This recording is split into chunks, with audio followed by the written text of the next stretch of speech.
তারাশঙ্কর বন্দ্যোপাধ্যায়ের জন্ম বীরভূম জেলার লাভপুর গ্রামে 1898 সালের 24শে জুলাই।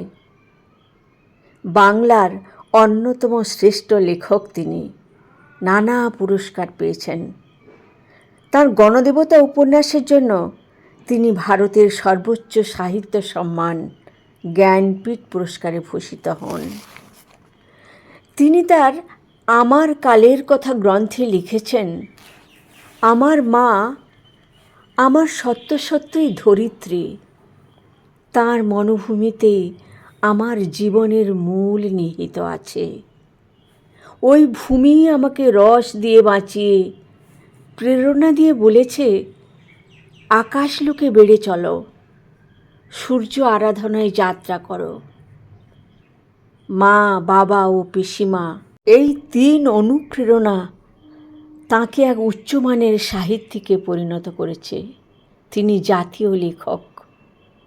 তার না গল্পটি নারী হৃদয়ের এমন গল্প বলে, যেখানে স্বামীর হত্যাকারী দেওরকে ক্ষমা না করতে বদ্ধমূল ব্রজরানী কাঠগড়ায় সাক্ষ্য দিতে গিয়ে স্বামী হন্তারক দেওরের মধ্যে কী এমন দেখলেন যে তার নারী হৃদয় তাকে ক্ষমা করে বসল।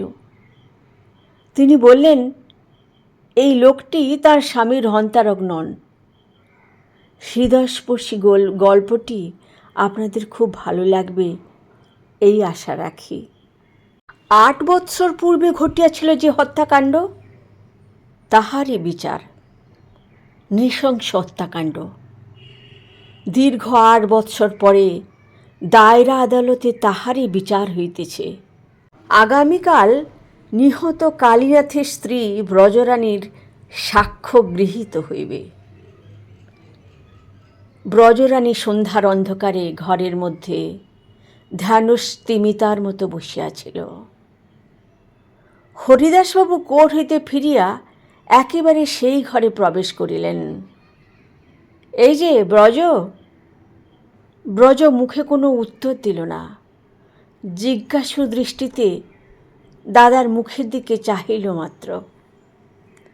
হরদাসবাবু বলিলেন, কাল তোর সাক্ষীর দিন, মনকে একটু শক্ত করে নে ভালো করে। আমি বরং কাল সকালে তোকে তোর প্রথম এজাহারটা ভালো করে শুনিয়ে দেব। হরদাস আর কোনো কথা না বলিয়া চলিয়া গেলেন। ভালো করিয়া শুনাইয়া দিবে, মনে করাইয়া দিবে।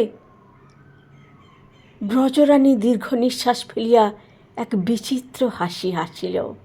ঠোঁটের কোণে ক্ষীণ রেখায় পরিস্ফুট নিঃশব্দ হাসি। হাসির সঙ্গে সঙ্গে বড় চোখ দুটি স্তিমিত হইয়া আসিল। উত্তেজনাহীন, স্থির, হিমশীতল অঙ্গ প্রত্যঙ্গ। বিচিত্র সে হাসি। ব্রজরানীর মনে বাটালির আঘাতে কাটিয়া গড়া পাথরের মূর্তির মতো সে ছবি অঙ্কিত হইয়া আছে। সে কি মুছিবার, না মুছিয়া যায়? হতভাগ্য নিহত কালীনাথের বিধবা স্ত্রী ব্রজরানী। উফ, সে ভীষণ শব্দ, সে যেন মৃত্যুর হুঙ্কার ধ্বনি। বারবার হাতটা প্রথম ভাঙিয়া গেল, তারপর আবার বারবার রক্তাপ্লুত দেহে স্বামী তাহার লুটাইয়া পড়িল তাহার চোখের সম্মুখে। ব্রজরানী সে মূর্তি স্মরণ করিয়া আতঙ্কে শিহরিয়া উঠিল। সভয়ে ঘর হইতে ছুটিয়া সে বাহির হইয়া নিচে নামিয়া আসিল। স্বামীর সেই রক্তাক্ত মূর্তি আজও তাহাকে আতঙ্কিত করিয়া অস্থির করিয়া তোলে। প্রায় রাত্রেই স্বপ্নে সেই মূর্তি দেখিয়া সে চিৎকার করিয়া ওঠে। তাহার মা তাহার পাশে শুইয়া গায়ে হাত দিয়া থাকেন। সেই অভয় স্পর্শ নিদ্রার মধ্যেও অনুভব করে সে। সেই হাত কিছুক্ষণ সরিয়া গেলেই আতঙ্কে তাহার ঘুম ভাঙিয়া যায়। ব্রজরানী ত্রস্ত পদক্ষেপে আসিয়া দাঁড়াইতেই মা প্রশ্ন করিলেন, কী রে এমন করে? প্রশ্নের আধখানা বলিয়েই তিনি চুপ করিয়া গেলেন। তাহার নিজের মনই প্রশ্নের উত্তর দিয়াছে। ওদিকের বারান্দায় এক ভাতৃবধূ যেন শুনাইয়া শুনাইয়া বলিল, বাপের জন্মে এমন ভয় দেখিনি, কিন্তু আজ 8 বছর হয়ে গেল। মা শাসন কঠোর গম্ভীর কণ্ঠে বললেন, বৌমা। বধূ মুখ বিকৃত করিয়া একটা ভঙ্গি করিয়া নীরব ইঙ্গিতে বাকি মনোভাবটা প্রকাশ করিয়া তবে ছাড়িল। মা ব্রজরানীকে কাছে বসাইয়া তাহার রুক্ষ চুলের বোঝা লইয়া বসিলেন। পিঙ্গল রুক্ষ চুলে জটিলতার অন্ত নাই। স্বামীর মৃত্যুর পর ব্রজরানী আজও তেল ব্যবহার করে নাই। ব্রজরানীর বড় ভাই হরদাসবাবু আসিয়া দাঁড়াইলেন। মা। মা মুখ তুলিয়া হরদাসের দিকে চাহিলেন। হরদাস বলিলেন, একটা কথা ছিল মা। কি বল? একটু উঠে এসো। এইখানেই বল না। একটু ইতস্তত করিয়া হরিদাস বলিলেন, সেই ভালো, ব্রজরই শোনা দরকার বিশেষ করে। আবার একটু ইতস্তত করিয়া বলিলেন, মানে ব্রজরানীর ছোট মামা শ্বশুর আর ওদের বেয়াই এসেছেন দেখা করতে। মামা শ্বশুর? ব্রজরানীর স্বামী হন তার পিতা আর তাহার শ্বশুর? ব্রজরানীর মায়ের চোখ দুইটা যেন জ্বলিয়া উঠিল। ব্রজরানী চঞ্চল হইয়া মাথার কাপড়টা তুলিয়া দিল, যেন মামা শ্বশুর কাছেই কোথাও রইয়াছেন। মা বলিলেন, কেন? কি জন্যে? কি দরকার তার? কেন তিনি বারবার আসেন? উত্তরোত্তর তাহার কণ্ঠস্বর উচ্চ হইয়া উঠিতেছিল। হরদাস বলিলেন, বলবেন আর কি, সেই কথা, ক্ষমা। যা হয়েছে তার উপর হাত নেই। এখন ভিক্ষা, ক্ষমা, কোনো রকমে ক্ষমা। ক্ষমা? মা কঠিন হাসি হাসিলেন। তারপর তিনি বলিলেন, তাকে বাইরে বিদেয় করে দেওয়া উচিত ছিল বাবা। সে কি আর আমি বলিনি মা? বলেছি, বারবার বলেছি, কিন্তু আমার হাতে ধরে ভদ্রলোক ছাড়েন না, শেষে পায়ে ধরতে উদ্যত। তাহলে তাকে বলো গে, ব্রজ আমার 8 বৎসর তেল মাখেনি এই দিনটির জন্যে। ক্ষমা কি করে করবে? হরদাস নীরব হইয়া রহিলেন। আবার একটু ইতস্তত করিয়া বলিলেন, আর একটা কথা মা, আমাকে যেন ভুল বুঝো না। আমি তার কাছে প্রতিজ্ঞাবদ্ধ বলতে। অনন্তর শ্বশুর বললেন, আমার মেয়ের প্রতি দয়া করতেই হবে। যে ক্ষতি হয়ে গেছে তার পূরণ আজ ভগবানও করতে পারেন না, তবে মানুষের দ্বারা যেটুকু সম্ভব, যতটুকু পারা যায়। ব্রজর ভবিষ্যৎ আছে, তার ছেলেকে মানুষ করতে হবে। বাধা দিয়ে মা বলিলেন, মানে টাকা দিতে চান, এই তো? জয় মুক্ত স্বরের মতো মুহূর্তে ব্রজরানী উঠিয়া দাঁড়াইল। তার চোখ দিয়া যেন আগুন বাহির হইয়া উঠিল। সে দৃঢ় কণ্ঠে বলিল, না। তারপর দৃঢ় পদক্ষেপে সে স্থান ত্যাগ করিয়া চলিয়া গেল। অনন্ত মামাতো ভাই, কালীনাথ তাহার পিতৃশশাপুত্র। কালীনাথ বয়সে কিছু বড়, কিন্তু যৌবনের একটা কোঠায় 20-30-এর ব্যবধান বন্ধুত্বের সেতুবন্ধনে স্বচ্ছন্দে বাঁধা যায়। এ তো বৎসর 4-এর ব্যবধান। সেই সেতুবন্ধনে অনন্ত এবং কালীনাথ পরস্পর প্রীতিবদ্ধ হইয়া একান্ত ঘনিষ্ঠভাবে মিলিত হইয়াছিল। ভোর না হইতেই অনন্ত আসিয়া ডাকিল, কালিদা, বাপস, কি ঘুম তোমার! তাহার কাঁধে এক বন্দুক, পকেটে বোঝাই কার্তুজ। কালীনাথ উঠিয়া দরজা খুলিয়া দিবা মাত্র সে উনানের ধারে উনান জ্বালিতে বসিয়া যাইত। কালীনাথ তখন অবিবাহিত, সংসারে বাপ মা ভাই ভগ্নী কেহ নাই। বাড়িটা দুইটি তরুণের খেয়াল ও খুশি মতো চলিবার একটি কল্পরাজ্য হইয়া উঠিয়াছিল। কালীনাথ মুখ হাত ধুইতে ধুইতে অনন্ত চা তৈয়ারি করিয়া দুইটি পেয়ালায় পরিবেশন করিয়া ফেলিত। তারপর গত রাত্রের উদ্বৃত্ত পাখির মাংস সহযোগে প্রাতরাশ সারিয়া গ্রামান্তরের জঙ্গলে রওনা হইত। গ্রাম পার হইয়াই কালীনাথ পকেট হইতে ছোট্ট কলকে, সিগারেট মিক্সচার আরও দুই একটা সরঞ্জাম বাহির করিয়া বসিত। অনন্ত তৃষ্ণার্তের মতো বলিত, হ্যাঁ দাও, নইলে জমছে না যে। চোখের টিপ, বুঝছো কি না? ও না হলে ঠিক আসে না। অনন্ত নিতান্তই অল্প শিক্ষিত, মূর্খ বলিলেও চলে। কালীনাথ শিক্ষিত, বিশ্ববিদ্যালয়ের সর্বোচ্চ উপাধিকারী, কিন্তু আশ্চর্যের কথা, সেও ওই নেশায় আসক্ত। শুধু আসক্তই নয়, এ বিষয়ে অনন্তের গুরু সেই। তাহাদের দুজনের মিলনের সেতুবন্ধনে এই বস্তুটিই ছিল কাঠামো। একটা অস্বাভাবিক উত্তেজনায় উত্তেজিত হইয়া অনন্ত রিপিটারটা খুলিয়া একেবারে 6টা কার্তুজ ভরিয়া বলিত, ব্যাস চলো এইবার। হাত কিন্তু আমার নিষ্পিস করছে, কি মারি বলো তো? দে, একটা মানুষই মেরে দে। বেশ, দাঁড়াও তুমি, এখানে মানুষের মধ্যে তুমি। অনন্ত বন্দুকটা তুলিয়া ধরিত। কালীনাথ সভয়ে সরিয়ে গিয়া বলিত, এই এই অনু, ওসব ভালো নয় কিন্তু বাবা, ও হলো জমদার, চাবি টিপলেই দোর খুলে যাবে। অনু হিহি করিয়া হাসিয়া বন্দুকটা ফিরিয়া লইত। কালীনাথ একটা গ্রামান্তর যাত্রী কুকুরকে অথবা আকাশচারী কোনো পাখিকে দেখাইয়া দিত, ওই মার না। মারবার জানোয়ারের কি অভাব? অনন্ত মুহূর্তে বন্দুকটা তুলিয়া ধরিত। প্রান্তরের অনভ্যস্ত আবেষ্টনীর মধ্যে অপরিচিত দুইজন মানুষের হাতে লাঠির মতো অস্ত্রটাকে দেখিয়া ভীত কুকুরটার লেজ আপনি নত হইয়া আসিত।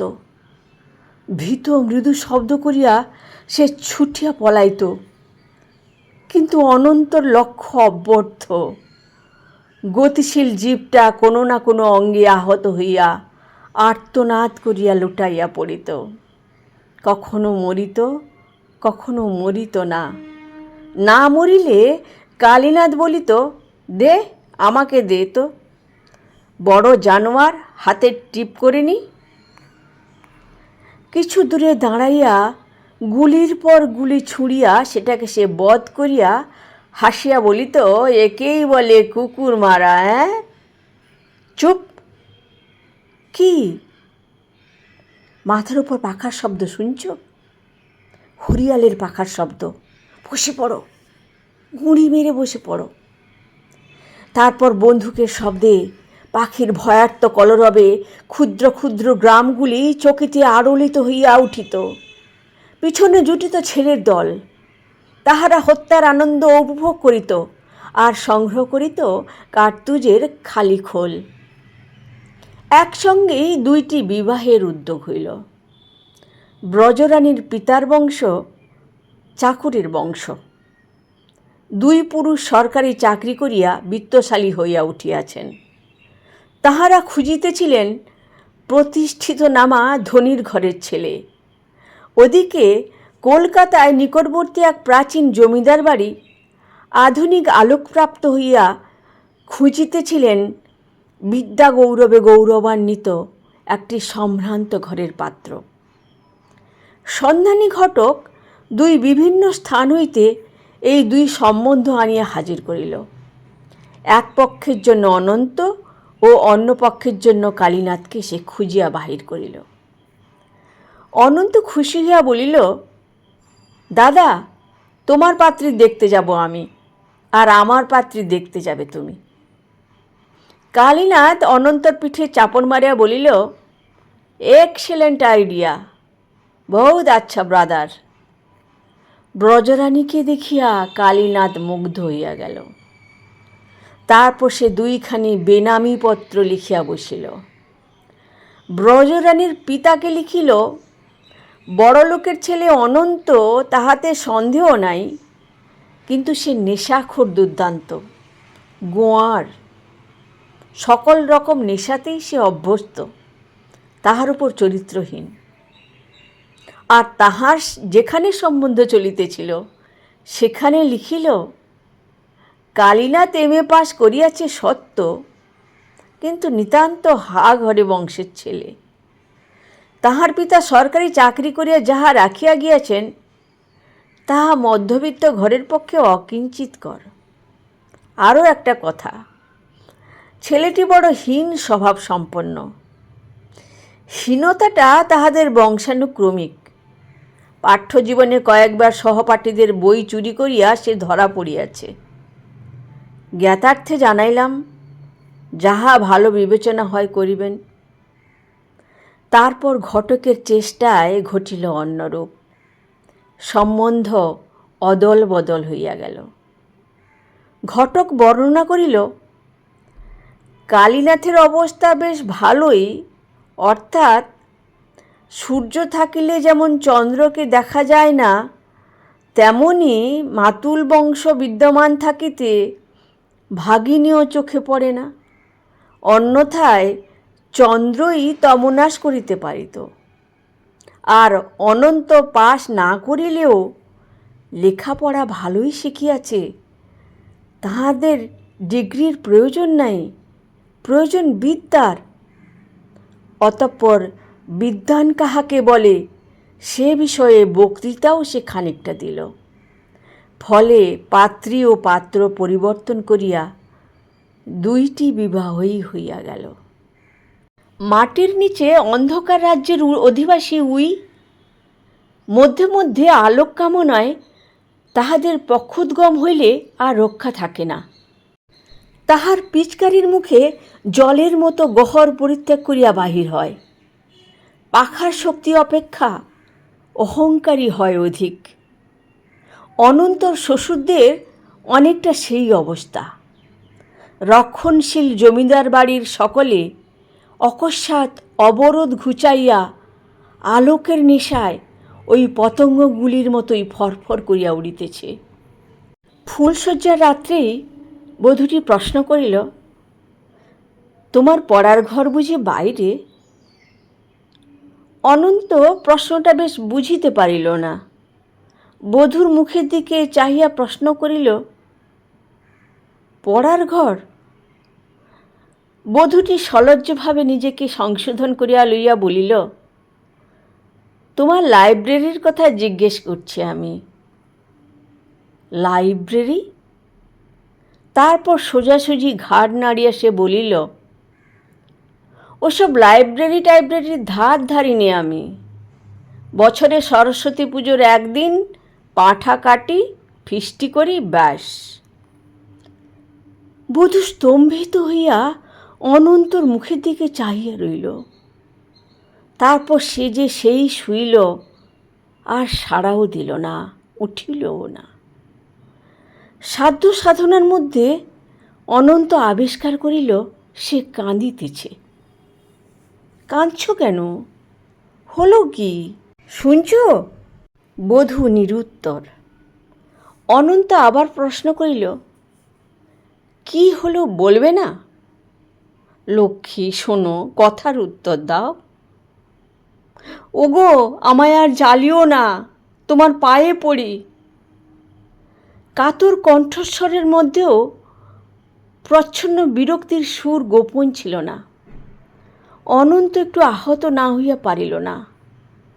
তবু সে আবার প্রশ্ন করিল, কি হলো সেইটে বলো না। আমার মাথা ধরেছে। এবার বেশ পরিস্ফুট বিরক্তির সহিতই বধূ জবাব দিয়া বসিল, অনন্ত অত্যন্ত বিরক্ত হইয়া শয্যা ত্যাগ করিয়া উঠিয়া একটা সিগারেট ধরাইয়া জানালার ধারে দাঁড়াইল। নিস্তব্ধ রাত্রি। শুধু তাহাদের বাড়ির পাশের সারিবদ্ধ নারিকেল গাছগুলির কোনো একটির মাথায় বসিয়া একটা পেচক কর্কশ স্বরে ডাকিতেছে।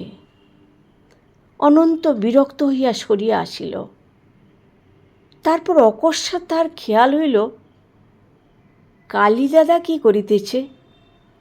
দেখিয়া আসিলে মন্দ হইত না। কালীনাথের বিবাহ এই বাড়ি হইতেই অনুষ্ঠিত হইতেছিল। বিবাহের আচার অনুষ্ঠান শেষ হইলে বরবধূ আপনাদের বাড়িতে গিয়া সংসার পাতিবে। অনন্ত কালীনাথের ফুলশয্যা গৃহের দরজায় আসিয়া শুনতে পেল, ভিতরে স্বামী স্ত্রীতে আলাপ চলিতেছে। সে কৌতুক পরবশ হইয়া কান পাতিল। কালীনাথ বলিতেছে, তোমায় আমি রানী বলেই ডাকব। আমার হৃদয় রাজ্যের রানী তুমি। দূর, সে আমার লজ্জা করবে। তার চেয়ে সবাই যা বলে তাই বলবে। ওগো, সে তো সকলের সামনে বলতেই হবে, কিন্তু তুমি আর আমি যেখানে শুধু, সেখানে বলবো রানী। অনন্ত কালীনাথকে আর ডাকিল না। আপনার ঘরে আসিয়া আবার জানালার ধারে দাঁড়াইল। তাহার ভাগ্য, নতুবা এই মেয়ে তো তাহার স্কন্ধে পড়িবার কথা নয়। নারিকেল গাছের মাথায় পেচকটা কর্কশ স্বরে আবার ডাকিয়া উঠিল। অকস্মাৎ অনন্ত সমস্ত ক্রোধ গিয়া পড়িল ওই কর্কশ কণ্ঠ নিশাচর পাখিটার উপর। সে ঘরের কোণ হইতে তাহার রিপিটারটা লইয়া স্থিরভাবে কিছুক্ষণ শব্দ লক্ষ্য করিয়া ঘোড়াটা টানিয়া দিল। আকস্মিক ভীষণ শব্দ গর্জনে রাত্রিটা কাঁপিয়া উঠিল। নারিকেল গাছের মাথাটায় একটা আরোলন পড়িয়া গেল। কি একটা নিচে সশব্দে খসিয়াও পড়িল। পিত্রালয়ে আসিয়া বধূটির পুঞ্জিত ক্ষোভ ফাটিয়া পড়িল। তাহার মুখ দেখিয়াই মা একটা আশঙ্কা করিয়াছিলেন। তিনি একান্তে ডাকিয়া মেয়েকে বলিলেন, হ্যাঁ রে, তোর মুখ এমন ভার কেন রে? মুহূর্তে কন্যা জ্বলিয়া উঠিয়া অগ্নিস্পৃষ্ট বারুদের মতো, শেষকালে অশিক্ষিত মূর্খের হাতে আমাকে সঁপে দিলে তোমরা? একটা 4th ক্লাসের ছেলে যা লেখাপড়া জানে, ও তাও জানে না। মা স্তম্ভিত হইয়া মেয়ের মুখের দিকে চাহিয়া রইলেন। মেয়ে রুদ্ধ কণ্ঠে বলিল, সকাল থেকে ব্যাধের মতো পাখি মেরে মেরে বেড়ায়, গুন্ডার মতো একে মারে ওকে মারে, চাপকে শাসন করে, ওটাই ওর কাজ। অনন্ত বাহিরে বেশ গম্ভীরভাবেই বসিয়াছিল। সহসা তাহার এক শ্যালক একখানা ইংরেজি বই আনিয়া বলিল, এই জায়গাটে বুঝিয়ে দিন না একটু জামাইবাবু। অনন্ত রহস্য যৌবনিকার বহির্ভাগেই ছিল, কিন্তু একটি ছোট্ট শ্যালিকা আসিয়া একখানা ইংরেজি খবরের কাগজ ফেলিয়া দিয়া খিলখিল করিয়া হাসিয়া সে যবনিকা ছিন্ন করিয়া দিল। বলিল, পড়ুন জামাইবাবু। মুহূর্তে সমস্ত বিষয়টা অনন্তর চোখের সম্মুখে আলোকিত পৃথিবীর মতো পরিস্ফুট হইয়া পড়িল। মাথার মধ্যে ক্রোধ জ্বলিয়া উঠিল আগুনের শিখার মতো, কিন্তু কোনো উপায় ছিল না। সে নীরবে মাথা নিচু করিয়া বসিয়া রইল। দিনে খাওয়া দাওয়ার পর বিশ্রাম করিবার জন্য একটা ঘর দেখাইয়া দিয়া শাশুড়ি বলিলেন, একটা কথা বলছিলাম বাবা, মানে তোমার শ্বশুরের ইচ্ছে, আমারও ইচ্ছে তুমি এখন কলকাতায় থাকো। আমার বড় ছেলে থাকে কলকাতায়, বাসাও রয়েছে, সেখানে থেকে পড়াশোনা করো।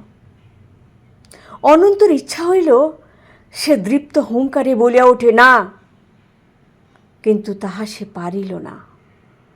চুপ করিয়া দৃষ্টি নত করিয়া বসিয়া রহিল। শাশুড়ি অনন্ত নীরবতায় সন্তুষ্ট হইয়া চলিয়া গেলেন। হ্যাঁ না বলিলেও বলাইতে বিশেষ বেগ পাইতে হইবে না। অপরাহ্নে শ্বশুর তাহাকে ডাকিয়া বলিলেন, সেই কথাই লিখে দিলাম তোমার বাবাকে, সেই ভালো। এত অল্প বয়সে চুপচাপ বসে থাকা ভালো নয়। An idol brain is the Devil's workshop. কলকাতায় থেকে পড়াশোনা করো।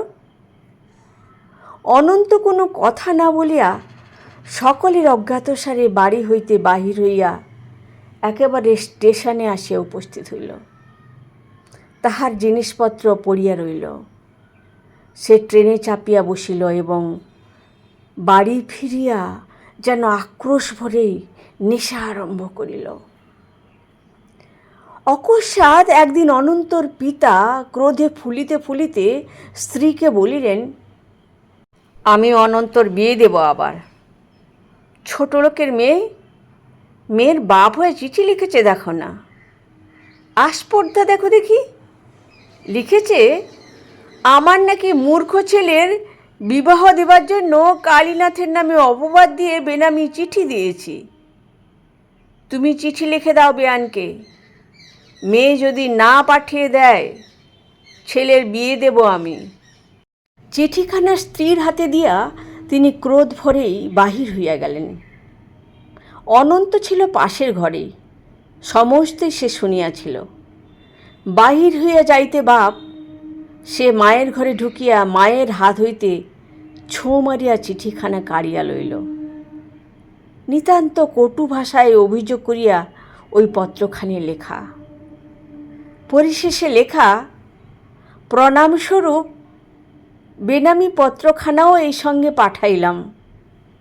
আমার দৃঢ় বিশ্বাস এ পত্র আপনাদের ইঙ্গিতক্রমে লেখা হইয়াছিল। বেনামি পত্রখানা উল্টাইয়া অনন্ত চমকিয়া উঠিল। এ কি? এ যে অত্যন্ত পরিচিত হাতের লেখা। এ যে শ্বশুরের পত্রখানা মায়ের পায়ের কাছে ফেলিয়া দিয়া সে বেনামি পত্র হাতে করিয়া বাহির হইয়া গেল।